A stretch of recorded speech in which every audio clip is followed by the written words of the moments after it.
Last financial year में stocks बेचकर पैसा कमाया? उस पैसे को खर्च करने से पहले ये रील ज़रूर देखना। Whenever you sell an asset at a profit you have to pay capital gains tax on it. ये प्रॉफिट स्पेशल रेट इनकम में काउंट होते हैं, तो अगर आपकी इनकम 12 लाख से कम है तो भी आपको इस पर टैक्स देना है। दो तरह के टैक्स रेट्स हैं depending on your holding period. 12 महीने तक के होल्डिंग पीरियड पर इक्विटी और इक्विटी म्यूचुअल फंड्स के प्रॉफिट को short term capital gain consider किया जाता है, और 12 महीने से ज़्यादा रखकर बेचने पर प्रॉफिट को लॉन्ग टर्म कैपिटल गेन में कंसिडर किया जाता है। बाकी एसेट्स के लिए होल्डिंग पीरियड 24 मंथ्स है। STCG पर 20% टैक्स लगता है, और LTCG में पहले 1.25 लाख तक टैक्स फ्री है, और उसके ऊपर जो अमाउंट हुआ उस पर 12.5% का टैक्स लगता है। सरकार चाहती है कि आप लॉन्ग टर्म तक इन्वेस्टेड रहो। टैक्स कैसे बचेगा? नंबर 1, जो स्टॉक बेचनी है एक बार उसकी परचेज डेट देख लो, और अगर 12 महीने होने वाले हैं तो 12 महीने बाद बेचना, काफ़ी टैक्स बचेगा। सेकंड, अगर आपका कोई शॉर्ट टर्म कैपिटल लॉस या लॉन्ग टर्म कैपिटल लॉस हुआ है तो ITR फाइल करते हुए उस लॉस को कैरी फॉरवर्ड जरूर करना। आप उसे अगले 8 साल तक अपने कैपिटल गेन्स में से माइनस करके अपनी फ्यूचर टैक्स लायबिलिटी को घटा सकते हो।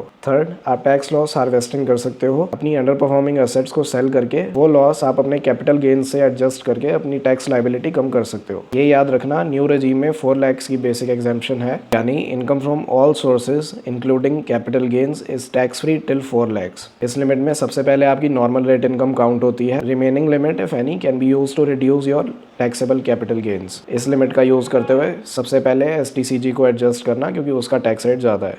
आप अपना पूरा लॉन्ग टर्म कैपिटल गेन भी टैक्स फ्री कर सकते हो under section 54F by investing all of it in a residential property. अगर आपको इस वीडियो से कुछ नया सीखने को मिला हो तो like and share this video. I am Sagar and this was 18th video of the personal finance series.